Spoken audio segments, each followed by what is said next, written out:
Hey guys, it's Aspa here again, and today we're gonna talk about Theater of Pain in Mythic Plus as a Holy Priest. This is a plus 15 key with the new affixes. We have Inspiring, Grievious, Fortified, and these new 4 dudes that give you anime power. First things first, I'm running with Apotheosis, Surge of Light, flash concentration and all that jab.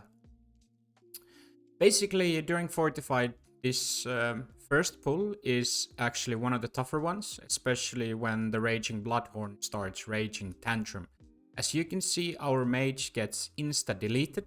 Um, Generally speaking, you want to have, first of all, you preferably have someone who can purge the um, raging thing, and secondly, you want something to stop the raging tantrum because that actually hurts like a motherfucker. Um, I use both Apotheosis and Divine Hymn here. It doesn't really matter whether you use them both because you're not gonna need them at the boss. Just the important thing is to try to make sure that everybody stays alive. Especially during Fortified, you won't need anything for the boss per se. Uh, then we get to the bosses. First you kill Desia, then Passaran and Sathel as the last one, if I recall. Nothing too interesting here. There's the debuff on the boss, or the buff on the boss that you can purge. People take some damage, not that much. There's this thing you need to run away from, similar as the boss in Necrotic Wake has. I use Guardian Spirit there on myself to make sure that I stay alive. With this group, we're not really running with any battle reses. I know we have one because our mage is an engineer, so he can res if there's a need. But other than that, we don't have a battle res, so you need to play careful.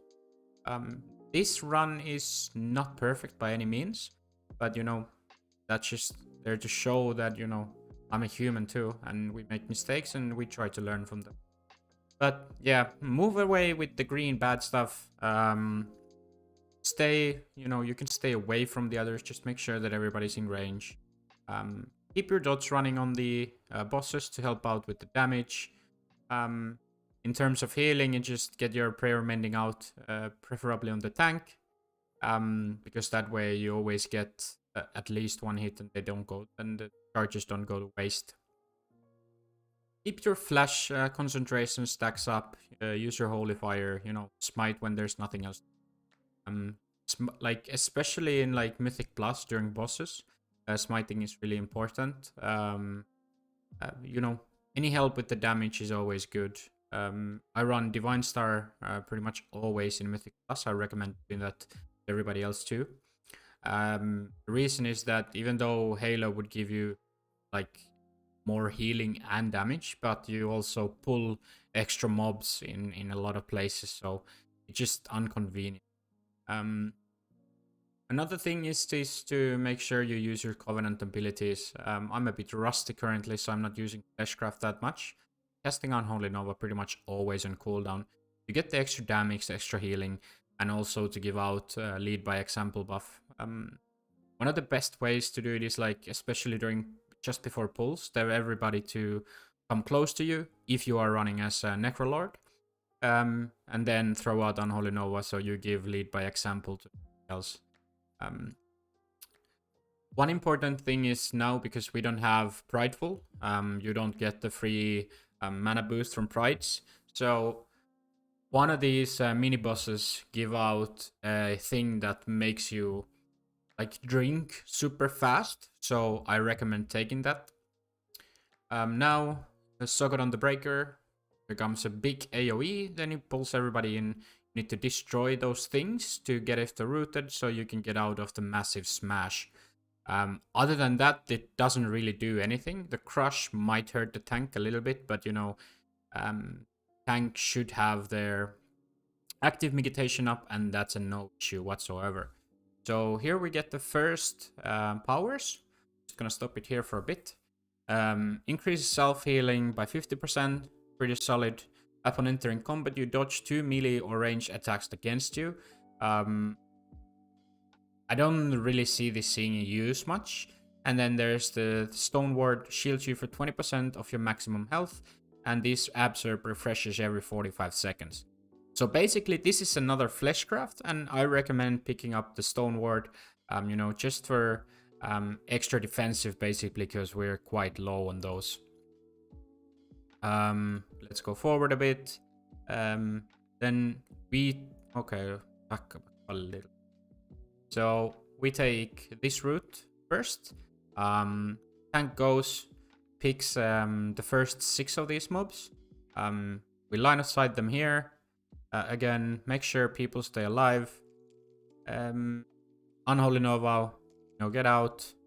Keep healing. Because it's inspiring, you can't really interrupt any of them, or you can't stun or anything. So I pop my Apotheosis here to make sure that everybody stays alive. Generally speaking, this is a pretty easy pull. Again, if you're Necrolord, there's the flag you can see here. Our tank already took it when he went to pull. Again, one of the most important things is to make sure you keep your flash concentration stacks up. So even if you're running anywhere, just stop whenever you need to refill or refresh, because you waste a lot of mana and you actually do a lot less healing with the flash heals. So keeping flash concentration up is always a priority. Again, very similar pull here. Just kill them. This is without inspiring, so as you can see, there's a lot less damage coming out. The next pull here is the one that's a little bit trickier, especially in Fortified, because Soulstorm hurts shitloads. Then you see me stop to drink a bit. We start going again. I think we have a wipe or two here, but basically you want to kill them together because it's just so much faster. And especially now, because a plus 15 equals a plus 18 from the previous patch. So make sure your DPS kills the Soulstorming guy quickly, and then you get the Oros Coldheart. There's 2 things. The ring around the player that's just taking damage. Tell them, make sure that the person with the buff stays away from everybody else. And then there's the frontal, the Frost Lance. Don't get hit by it, it'll kill you. Then we see the buffs that this guy drops in second. Again, one thing that it's important, get a drink whenever you can. Let's just pause it here for a bit. So, portable feeding through. This is really, really good. I didn't take it on this run because I hadn't tried it before. I just thought it's not that good. I wanted to be a team player and I went Satchel of the Hunt. While in combat, you grant all allies within 12 yards an additional 30% movement speed. It's a nice team effort thing, but for your own sake, because you don't get the quick mana refills from Pridefuls, go with portable feeding through. It's really good. I think it's at least 200% faster or something. Like, you get from 0 to 100 within 10 seconds or something, when otherwise you need to sit down for 20 to get full mana. So it's a significant up. Gavel of Judgment. Your auto attacks call Gravel of Judgment upon your target, stunning them for 2 seconds. We don't auto attack, so we don't take it. Next pull. Nothing much here. Then this is an annoying one. If the volley goes true, this happens. So you don't want the volley go true, especially because there's Soulstorm 2. During Fortified week, this will kill you, as you can see. So you live, you learn. Do not repeat the mistake that we did, and you're going to be just fine. The pull after this, instead of going right, go left to get the double big guy. Few important things here. First of all is you want to interrupt and you want to dodge death winds. Death winds will throw you out, and that's the most stupid way to die in this dungeon, if I'm honest. So just dodge death winds, dodge bad purple shit, and you're just fine. So if someone, I'm gonna show this again because it's a beautiful play. So if there is a DPS player in your group that's just doing this, you can grip them back. Just make sure that you do it quite quickly, otherwise they are gonna fall to their deaths. Then we go to the next platform. This can be tricky, but it's really not that tricky. You need to make sure your DPS interrupts the necrotic volley. And again, you need to, yeah, necrotic bolt volley. That's the thing you need to interrupt, and then you need to dodge Deathwind. You can stun, CC, interrupt, all that good stuff. You can, if you have your chastise, you can use it on either of the smaller casters to make sure that they are in cap for a bit. And I recommend using the talent that basically ensures that your chastise actually incaps them and the damage won't break it. Again, one volley went through here, a volley went through here. We had interrupts, but no one used them. So, you know, little mistakes. And we get to the next boss, Kul'Tharok. You kind of want to Master Spell here whenever you can. Obviously, we double dipped here, so we wasted both of our Master Spells. With 2 priests, you can always get both of them out. But when you get the debuffs, basically you want to dispel the weaker one. If there's an DPS that can take a lot of damage, well, let's say that you get one and a DPS gets the other one, like a mage, for example, or monk, you can tell them to pop a defensive cooldown, you dispel yourself, and just make sure the DPS is alive. Healers don't get raw soul, so you don't need to worry about that. So just dodge bad shit, use your dispel efficiently, and make sure the tank stays alive. Other than that, you can always dish out as much damage as you can. Keep your Shadow Word Pain, Holy Fire running. I'm not very good at it at the moment. I said I'm a bit rusty from the summer. I haven't been playing much, but that's what you should do. Moving on. We go to the Battle Quarter thing here. First pull. Really nothing that significant, to be honest. See where we get the third. Yeah, Executioner Varruth. So this one can be a little bit tricky. You get a minus 50% healing taken debuff. So what's important is to kill this guy as fast as possible. Because if you don't, the ticking damage from the dots and stuff can actually and will kill you. Because you don't really heal much. The minus 50% is actually huge. So you can actually see here that I have my Appa running, and my heals aren't doing jack shit. So make sure your DPS kills Executioner as soon as possible. Other than that, this whichever guy you take, they don't really do much. So you can take them at the same time, even doing Fortified weak. Just make sure that the Executioner dies first. Important thing is to dish out Lil Toure every now and then. It's cutie, super cool Pokemon that you really should go get. It's quite easy. You can buy most of the stuff that you need from Auction House. Highly recommended. Third powers.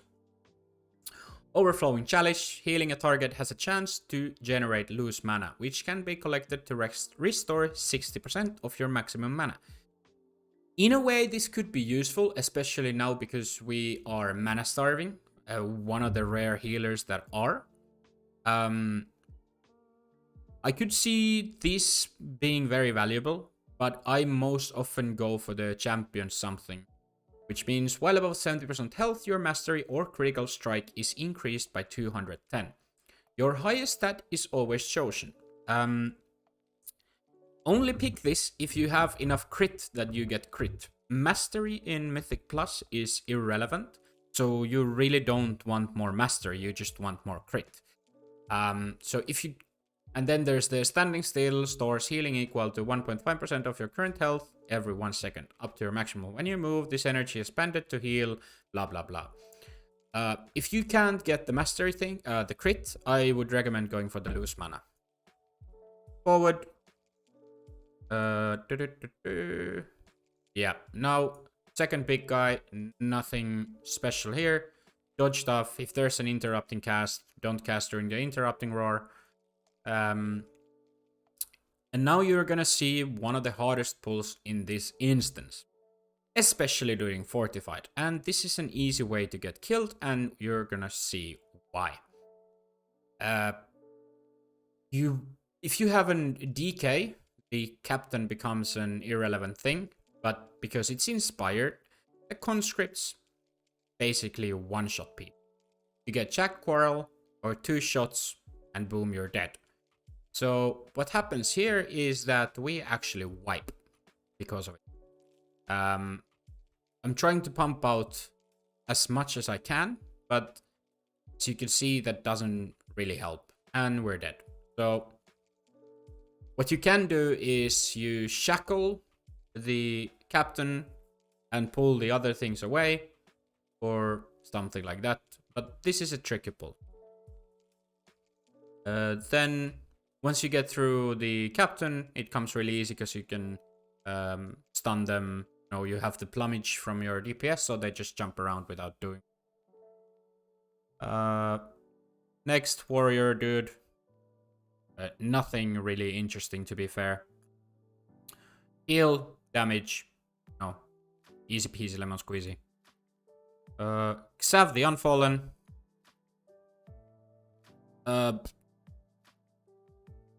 Well, yeah.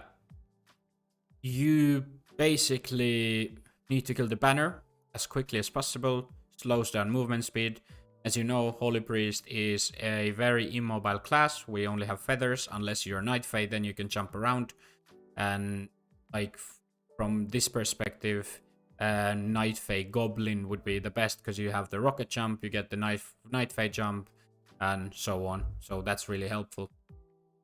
In terms of abilities that you need to dodge and stuff, let's go back a little bit. The sequence on which these come is it changes, but Might of Maldraxxus, Crushing Slam, bad stuff, Massive Cleave, bad stuff, and then the Ring.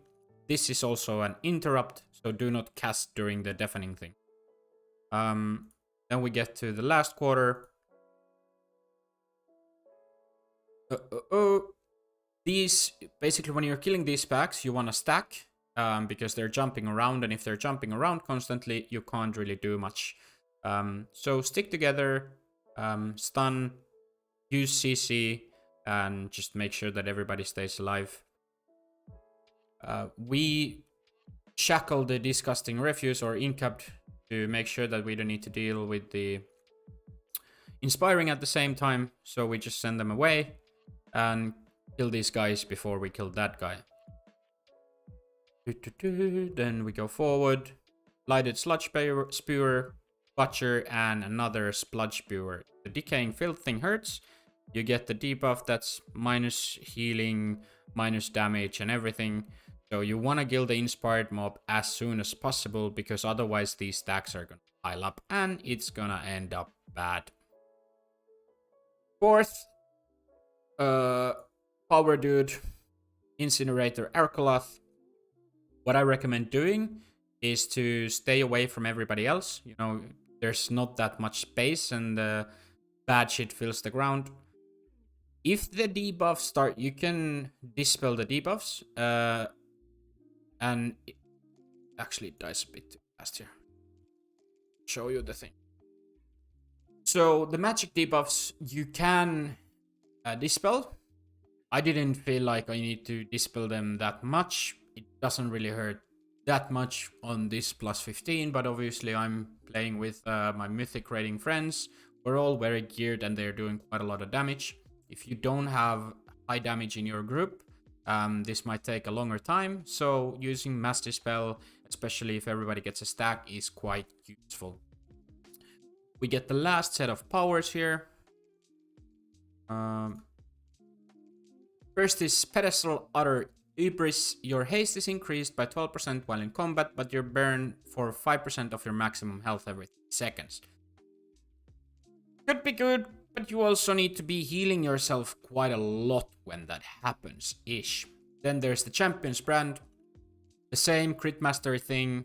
So it actually stacks, so you can get 420 stat more crit. So basically, I think in my Mythic Plus gear I have something like 27% crit. It goes up to like 40.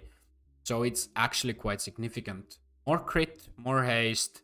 Very good for Mythic Plus. Mastery. Tick slowly. Doesn't really help that much. Then there's the Battle of Sanguine Core. Healing a target has a chance to cause you to splash Sanguine Ichor, healing up to 5 allies for blah blah blah, and does some damage. I haven't tried it. Could be useful. Out of these three, I'd go for the Champion's Brand or the Pedestal. But the Pedestal thing, I haven't tried myself, so I can't like recommend it per se. But I can see it being valuable. Then few more trash pulls. Butcher, again, nothing super significant. The volcanic plumage is pushing them up and down, so that helps with the interrupt stuff. It's the withering discharge. You want to interrupt or stun. Then diseased horror. This is inspired, so we shackled it to make sure that we don't need to deal with it at the same time. Then we get the big guy, Rancid Gasbag. It has the frontal thing, but the frontal goes both ways, front and back. So you want to be at its side when it's casting this thing. So make sure you're at its side and it's a non-issue. Going forward, little fuckers, they're jumping around, so stay close together. Then you have the diseased horror, Puchet Butcher. There's some interrupts that need to happen, but obviously it's nothing you can really do anything about because we don't have interrupts. So some damage coming out. Make sure you heal through it. You can pop Apotheosis here. You won't need it at the boss. If you're really lazy, you can just use Divine Hymn, even like before people are taking that much damage, so you get the healing buff. But generally speaking, it's just tank and spank, get through it. Heal the damage that comes out and should be fine. Now we get to fourth boss, Gorechop. Third boss. This is a very simple one. When you get pulled in, I'm gonna show the first thing that pulled in. So you throw out your PI, you do damage, then you get pulled in. When it is hateful strike, no. Now he does it. The pull-in thing, Tendering Smash, run away, dodge the hooks, and you're fine. The easiest way to do it is to stay close to melee, like behind the boss, so the little ads don't jump around. And also, when you're close enough, the boss doesn't pull you in for the Tendering Smash, but you know, that's quite easy. Just make sure you're dodging stuff. Same thing applies for Tyrannical Weak. Obviously it hurts a bit, like the things hurt a bit more, but it's not deadly. Just don't get hit by the hooks and just fine. Last boss.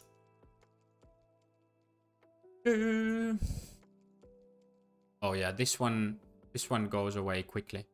So Mordetha the Endless Empire. You see I dish out Unholy Nova. And we go. We lusted on pull because this is fortified. On Tyrannical, you might want to bloodlust at 50%. But again, as said, our group has a very high damage. See, the mage is pulling 30k at the moment, or almost peaked at 40k. Dodge the Dark Devastation. That stopped because just simply did too much damage. Then comes this part. Dodge the Swirlies. The dinosaurs are gonna be coming out soon. No, the dinosaurs didn't even come out because we bugged it. Oh yeah, here they are. Dodge these dinosaurs, dodge the devastation. We didn't get that one mechanic which spawns the ads and stuff. Oh yeah, Grasping Rift, here it comes. Yeah. So get away from the rift. Get away from the swirlies or you'll die. We didn't. I used Divine Hymn here. I should have probably used Apo to get to Sanctify first, but yeah, whatever. Then pick your loot and you should be fine. That's it about Theater of Pain. If you have any questions, comments whatsoever, please write them in the comments below. And I hope to see you in the next video. Thank you for watching and have a great day. Ciao!